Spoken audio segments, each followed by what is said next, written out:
Hello বন্ধুরা, সবাই কেমন আছো? ভালো আছো? Good afternoon.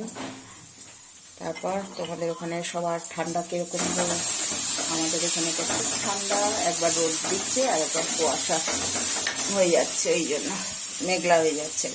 চলো রোজই কী বানাই তোমাদের সাথে শেয়ার করি, দেখাই তোমাদের। আজ হচ্ছে কচুরি, মটরশুঁটির কচুরি বানিয়েছি। আর হচ্ছে নতুন আলুর ছোট ছোট আলু দিয়ে আলুর দম হচ্ছে আজকে এই দুপুরের মেনু। মশলা আমার কষানো হয়ে গেছে, আলুটা ঢেলে দেবো।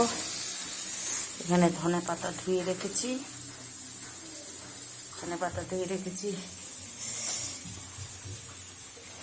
দেখো কতটা পুর বেঁচেও গেছে, অনেকটা পুর বেঁচে গেছে।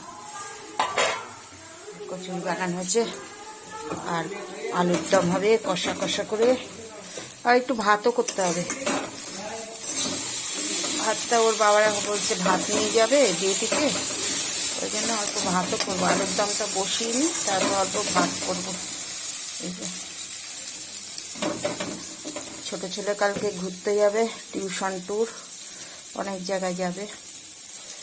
এখন যাচ্ছে টিউশনে, আজ পড়াবে না হয়তো। আলুটা ঢেলে দিই, মশলা কষানো হয়ে গেছে।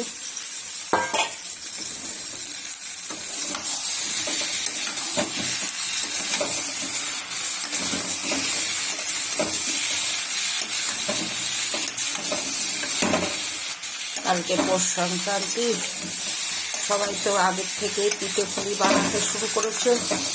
আমি এখনো বানাইনি, কালকে দেখি বানাবো পিঠে পুলি। নারকেল টারকেল সব নিয়ে এসছে। আচ্ছা ঠিক আছে বন্ধুরা, সবাই ভালো থেকো, সুস্থ থেকো। Good afternoon. Like, comment, share, follow, subscribe করে দিও। ইউটিউবের বন্ধুরা বেশি বেশি করে লাইক করো, সাবস্ক্রাইব করে দিও।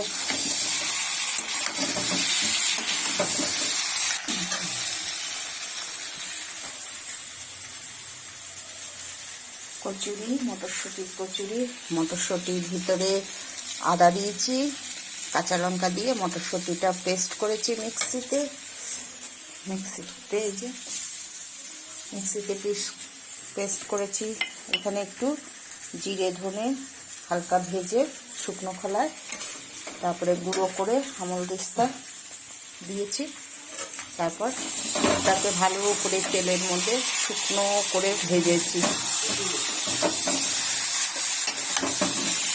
একটু ভাজা মশলা দিয়েছি।